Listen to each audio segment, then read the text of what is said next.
Assalamualaikum warahmatullahi wabarakatuh. Di tutorial kali ini kita akan belajar tentang penggunaan heading dan juga pemanfaatannya untuk rujukan. Jadi, di sini kita akan memanfaatkan heading dalam Microsoft Word untuk membuat daftar isi dan juga daftar pustaka. Nah, daftar isi dan daftar pustaka di sini bisa kita lakukan atau kita buat itu secara otomatis dengan melakukan indeks di headingnya. Jadi ketika membuat daftar isi, biasanya secara manual, kemudian juga masih menggunakan titik-titik, kemudian di tab atau di spasi. Nah, itu kita bisa gunakan itu secara otomatis di Word. Caranya dengan melakukan indexing menggunakan heading. Jadi kita belajar dulu heading itu apa. Heading itu merupakan fungsi untuk mempermudah dalam menuju ke bab ataupun bab subbab yang telah dibuat. Nah, heading di sini nanti akan memudahkan indeksnya biar lebih mudah dan juga tetap terapi. Misalkan di sini ada heading 1 dan juga heading 2. Untuk nama babnya kita gunakan heading 1. Misalkan dalam penelitian biasanya kan ada bab 1, pendahuluan, bab 2, tinjauan pustaka, dan seterusnya. Itu kita gunakan heading 1. Berarti kan di daftar isi dia akan dituliskan lebih ke kiri posisinya. Kemudian di dalam bab 1 itu ada subbab lagi. 1.1 biasanya latar belakang, 1.2 biasanya rumusan masalah, 1.3 batasan masalah, dan seterusnya. Nah, tadi kan posisinya heading 1 untuk judul, kemudian kita gunakan heading 2 untuk nama subbab itu. 1.1 berarti latar belakang, itu masuk kita gunakan heading 2. Maka penulisannya adalah heading 1 itu lebih ke kiri, kemudian di heading 2-nya atau untuk subbabnya dia akan lebih menjorok. Nanti kita coba untuk uh, aplikasikan itu ke dalam Microsoft Word untuk membuat daftar isi. Nah, kemudian daftar isi ini kita bisa gunakan atau kita bisa tambahkan di reference di menu table of content. Nah, di sini ada beberapa jenis automatic table 2 ataupun dari table 1 itu kita bisa gunakan. Nah, sedangkan kita bisa gunakan juga penomoran dari halaman ini biar terindeks kan perlu ada nomor halamannya. Kita bisa gunakan page number, di insert page number, kemudian dengan format yang kita tentukan. Nah, contohnya adalah seperti ini ya tadi yang untuk heading bab 1 dan subbab 1 berarti kan dia akan dituliskan bab 1 lebih ke kiri dan dia akan subbabnya akan lebih menjorok ke kanan. Jadi seperti ini modelnya. Jadi bab 1 tadi kita gunakan heading 1, di subbab 2 subbab 1 kita gunakan heading 2. Sebenarnya nanti ada juga heading 3, 4 dan seterusnya itu berarti nanti untuk subbab-subbab lagi. Misalkan di sini subbab 1 kan landasan latar belakang. Atau di subbab 2 ada tinjauan pustaka. Itu tinjauan pustaka di sini ada subbabnya lagi. Misalkan 2.11 itu penelitian relevan, 2.1.2 itu landasan teori dan sebagainya. Itu bisa digunakan untuk heading 3. Biasanya sih kita kalau dalam penelitian mungkin paling banyak sampai heading 3 untuk babnya, karena heading 1 itu untuk nama babnya, untuk heading 2 itu subbabnya, kemudian heading 3 untuk subbab lagi. Dari subbab dalam subbab gitu. Kemudian kita bisa gunakan daftar pustaka. Daftar pustaka di sini sebenarnya kita bisa gunakan bawaan dari Microsoft Word sendiri ada. Kita gunakan reference dan bibliografinya. Sedangkan untuk tools-tools atau software-software di luar itu juga ada seperti Zotero, ada juga Mendeley, yang itu akan mempermudah kita dalam penyusunan atau pembuatan dari citasinya. Nah, kita coba untuk satu terlebih dahulu, satu-satu kita akan praktikkan langsung di Microsoft Word-nya. Kita coba untuk membuat sebuah daftar isi. Jadi kita buat dulu daftar isi di sini.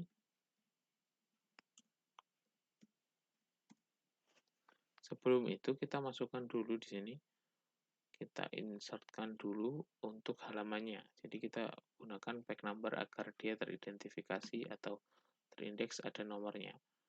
Misalkan kita pakai bottom of page di bawah tengah dengan seperti ini. Setelah itu,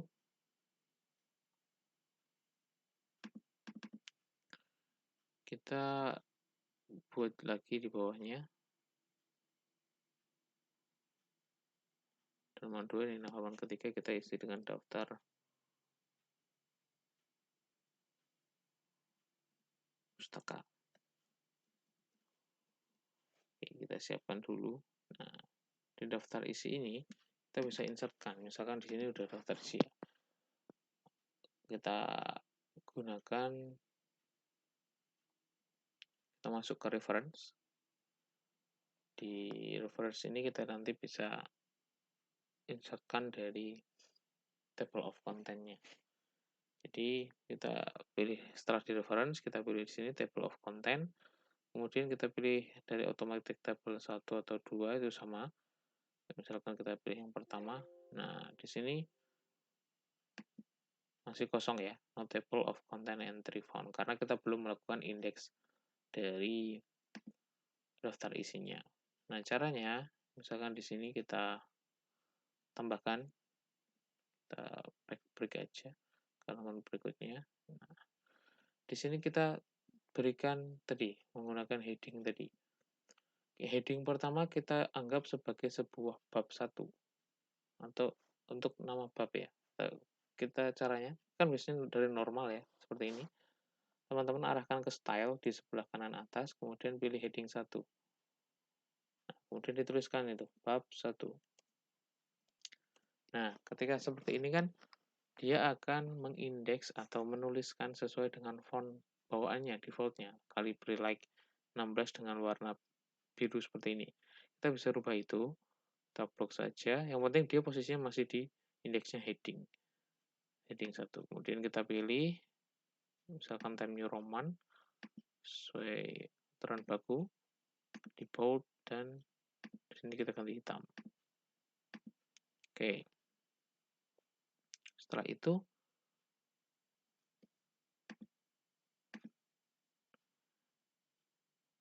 kalau normal seperti ini, biasanya kan kalau untuk tulisan digunakan untuk yang style normal. Nah, di sini kita tuliskan lagi atau kita definisikan lagi, misalkan setelah bab 1 itu ada subbab 1, biasanya subbab 1 latar belakang atau yang lainnya. Kita definisikan menggunakan heading 2. Kita pilih di sini di style heading 2, kita tuliskan saja subbab 1. Dan bawahnya kita tulis juga pakai heading 2 lagi, subbab 2.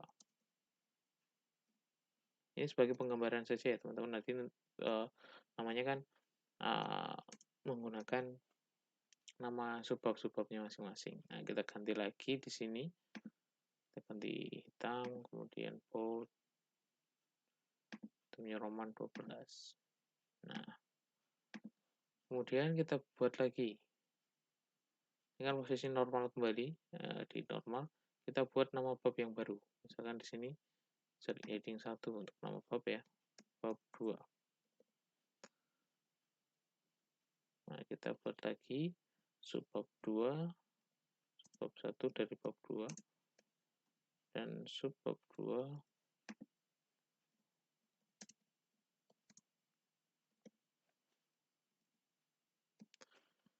Nah, kalau sudah seperti ini, kita kembalikan lagi ke format awalnya. Oke, di sini kita sudah memiliki heading. Indeksnya heading, perhatikan di sini ada segitiga seperti ini. Oh, kita klik, oh dia di heading 2. Ini kita klik, oh dia di heading 1. Kalau tulisan biasa, untuk explanation atau penjelasan dari subbab-subbabnya atau tulisannya kan biasanya di posisi normal seperti ini. Normal. Nah, karena ini sudah ada, kita tadi sudah masukkan daftar isi, kita kembali ke atas, ke daftar isinya. Ini kita bisa delete juga kontennya, karena tidak perlu pakai ini ya. Kemudian kita lakukan update table. Nah, update table dia otomatis langsung akan muncul seperti ini. Bab 1, subbab 1, subbab 2. Misalkan, kita rubah datanya. Terus bagaimana nanti kita indeks? Kita rubah coba. Di sini kita ganti jadi subbab 2 dan subbab 3.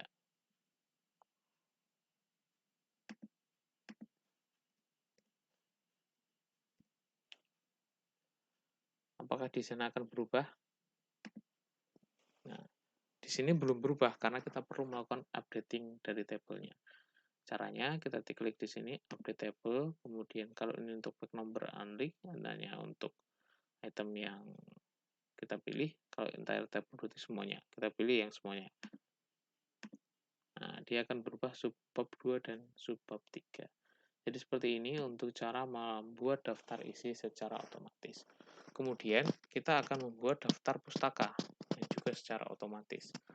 Nah, caranya kita menuju ke daftar pustaka terlebih dahulu, juga bisa kita misalkan di sini. Nanti kita akan tampilkan ini. Nah, di sini kita bisa gunakan manfaatkan dari kita ke tab reference ya. Kita ada kalau di tempat saya sudah saya install Mendeley untuk membantu manajemen citasinya. Atau kalau belum ada kan biasanya sudah ada bawaan juga dari citation and bibliography-nya dari Microsoft Word. Nah, caranya adalah misalkan seperti ini. Kita umpamakan kita melakukan citasi di tinjauan pustaka, biasanya itu ada di bab 2. Misalkan di sini. Misalkan di sini bab 2 namanya ini tinjauan pustaka ya. Subbab satunya saya ganti tinjauan pustaka.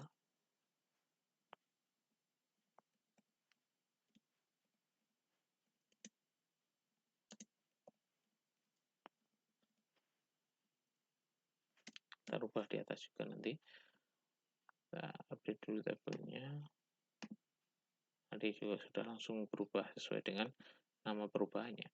Nah, nama di sini atau biasanya kan kita melakukan citasi ya. Misalkan kita melakukan penelitian tentang apa, ini nanti disesuaikan di teman-teman kebidanan, berarti lakukan penelitian di sesuai areanya masing-masing seperti itu.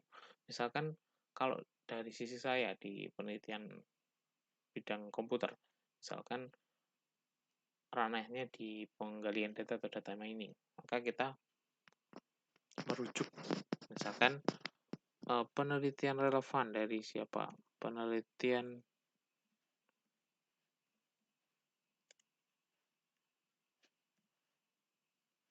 dari saya misalkan ya, dan kawan-kawan yang membuat model prediksi.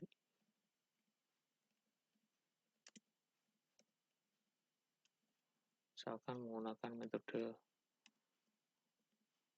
naive Bayes.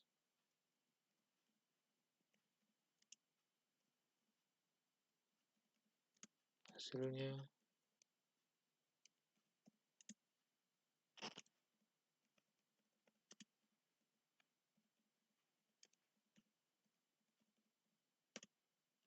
misalkan seperti ini, gampangnya. Berarti kan kita mengutip atau mengambil ini dari jurnal saya yang membuat model prediksi menggunakan naive Bayes. Hasilnya adalah akurasi 90%. Misalkan seperti itu. Berarti kan kita mengambil atau mengutip dari penelitian saya. Nah, caranya kita masukkan di sini di reference, kemudian di manage source, karena kan kita butuh source-nya. Nah, di sini kita bisa create new untuk pembuatan tadi. Kalau belum ada source-nya. Misalkan di sini dia masuk tipe apa? Oh, jurnal atau buku. Kalau jurnal berarti kita isikan di sini autornya siapa, kemudian title-nya apa, jurnal namanya apa, year-nya tahun berapa, halaman berapa, volume berapa, issue berapa. Setelah sudah, kita bisa klik OK. Nah, ini adalah diklik OK ya, jangan di cancel. Jadi kalau sudah nanti diklik OK, ini saya sebagai contoh saja. saya sudah ada beberapa source di sini. Nah,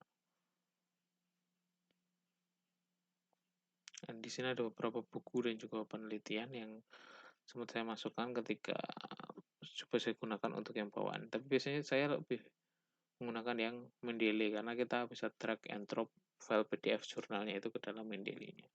Nah, sekarang kita pembuatan untuk yang sederhana terlebih dahulu di manage source, berarti teman-teman harus membuat atau menginputkan itu satu-satu. Misalkan di sini pemrograman web dinamis dari Arif M. Rudianto. Ini saya inputkan. Misalkan saya editkan di sini ya seperti ini. Karena dia book dengan nama seperti ini, kemudian susunan seperti ini.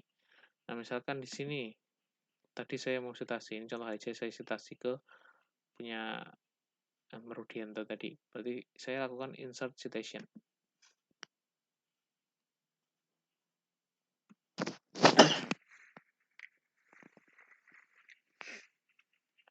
Nah, saya buat citasinya atau membuat di sini atau membuat apa namanya perujukannya dengan melakukan insert citation. Jadi kita bisa add new source atau new placeholder juga. Nah, sekarang kita coba untuk sebelum situ kita perhatikan juga untuk citasinya apakah menggunakan IEEE, APA atau yang lainnya. Jadi itu menggunakan atau membuat sebuah format atau pensitasian memang ada stylenya sendiri-sendiri.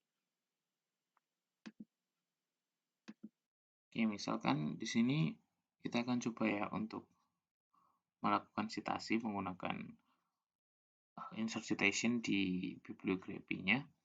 Nah, kita akan coba di sini, kita kan tadi sudah mengutip ini, berarti kita akan misalkan nih saya citasi dengan source yang ada aja di tempat kita. Nah, di sini kita perlu masukkan ini ke placeholder untuk kita indeks. Misalkan saya akan mengindeks itu dengan cara dengan jurnal yang ini aja yang sesuai atau buku. Misalnya kita pindah ke sini, copy. Kemudian kita copy. Kemudian juga misalkan di sini Jugianto kita copy.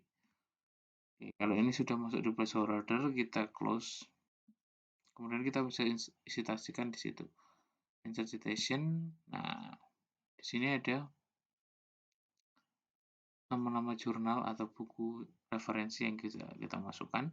Misalkan di sini saya ambilkan punya Arif M. Rudianto. Ini sebagai contoh saja. Saya ambilkan itu untuk saya citasi di sini. Nah, maka dia akan mencitasi sesuai urutan. Jadi di sini sudah ada. Ini yang pertama yang tadi ya, placeholder tadi kita lihat aja. Coba citasi ulang menggunakan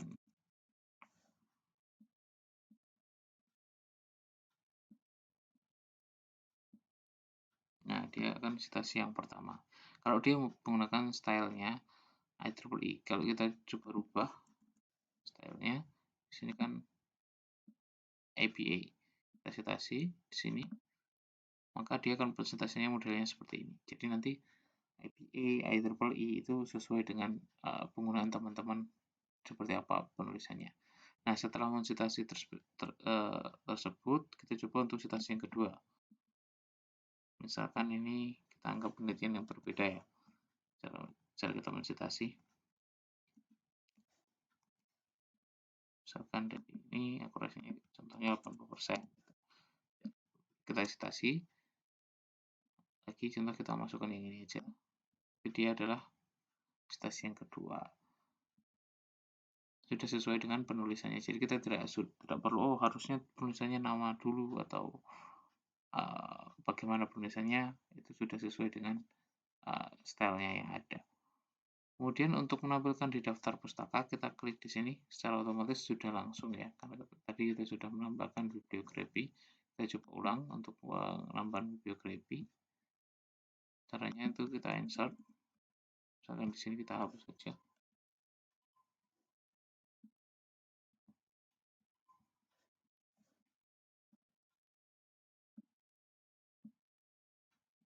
insert bibliografi seperti ini. Nah, bibliografi, kemudian kita insert bibliografi. Nanti langsung akan terindeks daftar pustakanya. Kalau formnya tidak sesuai, ya sudah, kita tinggal ganti saja juga bisa.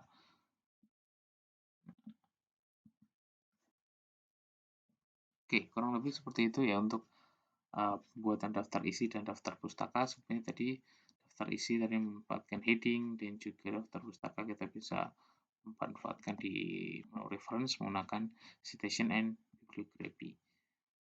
Oke, untuk tutorial kali ini saya cukupkan sampai di sini. Semoga dapat dipahami oleh teman-teman semua dan dapat dipraktekkan untuk menambah kemampuan teman-teman dalam pengolahan dokumen. Saya akhiri, terima kasih. Wassalamualaikum warahmatullahi wabarakatuh.